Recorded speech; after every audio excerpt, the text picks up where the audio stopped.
তৌসিফ মাহবুবের কোন গুণটি নীলাকে মুগ্ধ করেছে?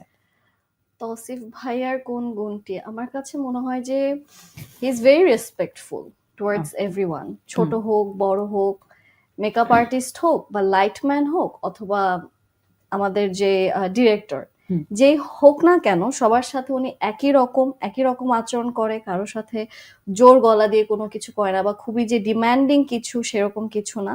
মানে এই জায়গাটা আমার খুব ভালো লেগেছে ভাইয়া।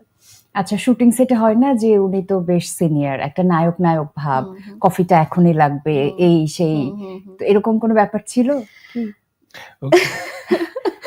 চাচ্ছে যে একটা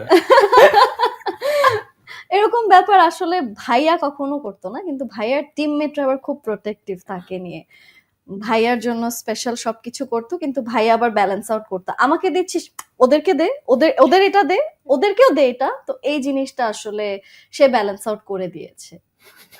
আচ্ছা, পজিটিভই বলেছে, কিন্তু আমরা সুন্দর করে পজিটিভ ব্যাপারই সামনে নিয়ে আসি। আপনি এমনি মানে কি কি যেন মনে করেন, নীলার কোন গুণটি আপনাকে মুগ্ধ করেছে? ওর ওর অনেক অনেক অনেক গুণ, মানে এত এত পজিটিভ গুণ আমি কোথা থেকে শুরু করবো আমি ঠিক বলতে পারি না। তবে একটা গুণ বলবো যে ও কমপ্লিটলি, মানে ওর মধ্যে টায়ার্ডনেস দেখিনি আমি কখনো। হয় না যে আমরা বিশাল বড় গুণ। হ্যাঁ হ্যাঁ, ওর মধ্যে আমি টায়ার্ডনেস দেখিনি। এবং ও বলছিল এর আগে একটা ইন্টারভিউতে যে ভাইয়ার হার্ডওয়ার্কের আমি অনেক অ্যাপ্রিসিয়েট করি বা এটা আমার কাছে খুব ডেডিকেশন। কিন্তু আমার হার্ডওয়ার্কটা আসলে ওকে দেখে বেশি হাসছিল যে ও যদি ফার্স্ট টাইম নাটক করতে এসে কোনো কমপ্লেইন ছাড়া একের পর এক কাজ করে যেতে পারে, আমি যদি দেখা যাচ্ছে যে ওর কাছে আমি যদি না আমার টায়ার্ড লাগছে আমি ঘুমাবো এরকম যদি ঘটে তাহলে বিষয়টা কেমন লাগবে। তো ও অ্যাকচুয়ালি আমাকে পুশ করেছে আরো এনার্জেটিক থাকার জন্য স্ট্রেস সেটে আর কি। ওকে, নীলা যদি মিস ওয়ার্ল্ড বাংলাদেশ না হতো তাহলে কি আপনি তার সাথে কাজ করতে আগ্রহী হতেন?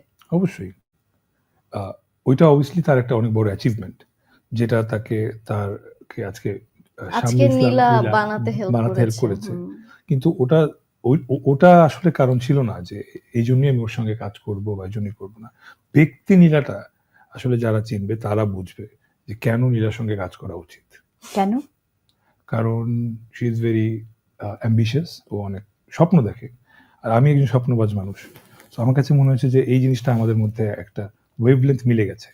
আমরা দুজনে অনেক প্ল্যান করতে পছন্দ করি, সেটা নিয়ে ওটাকে সাজায় গুছায় ওটা নিয়ে কাজ করতে পছন্দ করি, তারপর সেটা অ্যাচিভ করতে পছন্দ করি, এটা আমার কাছে মনে হয়েছে। এবং এটা যখন আমরা কাজের শুরুতে যখন আমরা কফি শপে বসে আড্ডা মারছিলাম তখন আমি জানতে পারলাম যে আমার মধ্যেও যেরকম ইচ্ছা স্পৃহা স্পিড আছে ঠিক অনেকটা ওরকমই ও